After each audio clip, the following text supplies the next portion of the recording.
Hi, this is Allein Moore, and the VIP interview today is coming from the Festival of Media, which is being held at the W Hotel on Sentosa, and it's now March 2013. Now, my guest this morning is Leonardo O'Grady. Now, Leonardo is the Director ASEAN for Integrated Marketing Communications for Coca-Cola. Leonardo, welcome to AdAsia.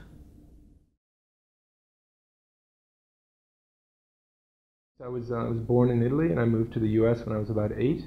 And then I did my middle school in Ireland at a boarding school, and then back to the US for university.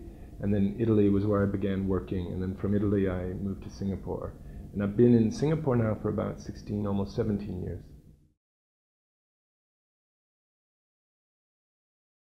No, so I was in communications. So I jumped from a couple of agencies. The two principal agencies I worked with were DDB and Saatchi's, and both of those brands had a variety of beverage businesses. So that was kind of my first exposure.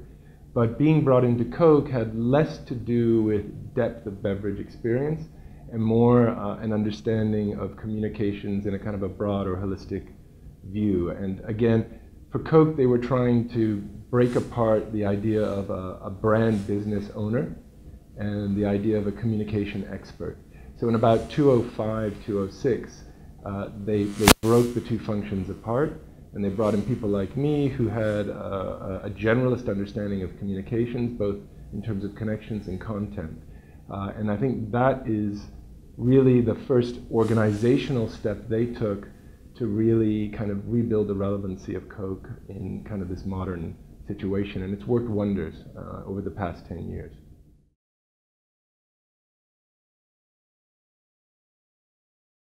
I did 2 stints with Coke.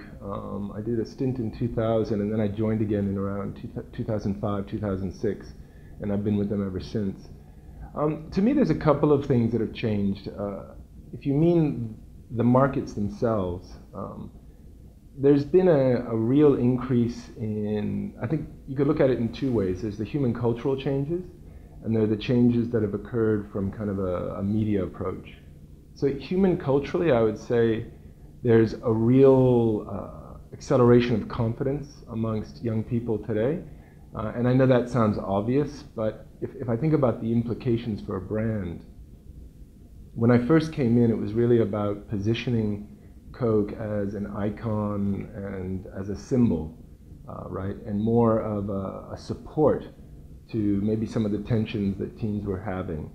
Today, they're much more self-assured, much more confident about their decisions. So they'll do what their parents want, but they'll also run their own thing on the side. So a brand has a different role for them. I think it's probably more as an enabler. So how are you gonna help me achieve all the things I want to get done? And the other side is there's an increased expectations around the brand's role culturally. So I expect this brand to be doing things to make the world a better place, to make my community a better place. And we just did a study actually about Coke, exposing people to different approaches.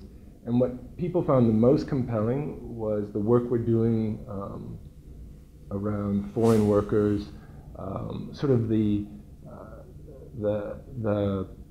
work that's more community driven, but at the same time clearly reflecting the values of the brand. So I think the expectation is upped a lot in terms of brands, where before it was just enough to be entertaining.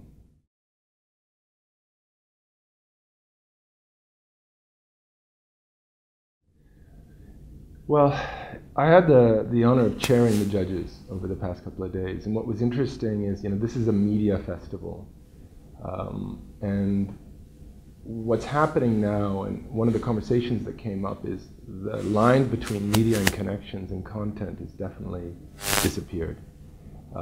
And whether or not you're judging something on the quality of the content or the quality of that connection is no longer as clear.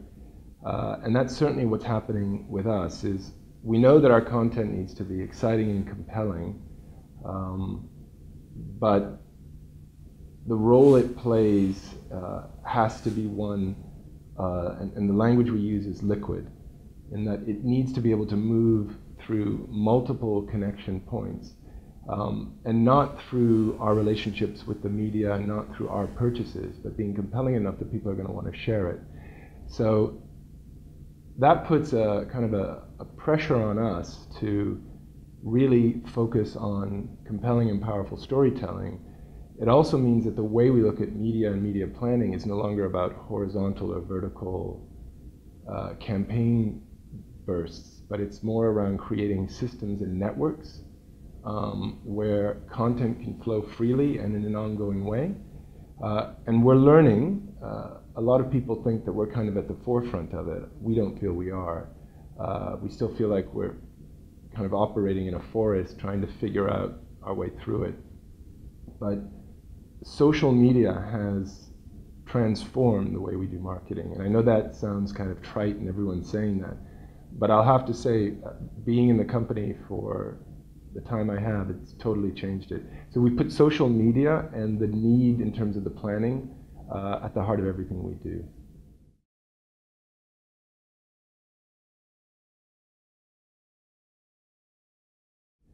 It's a good question, actually, and it's a question we're struggling with. I mean, we've been doing a lot of experimentation in this area, right?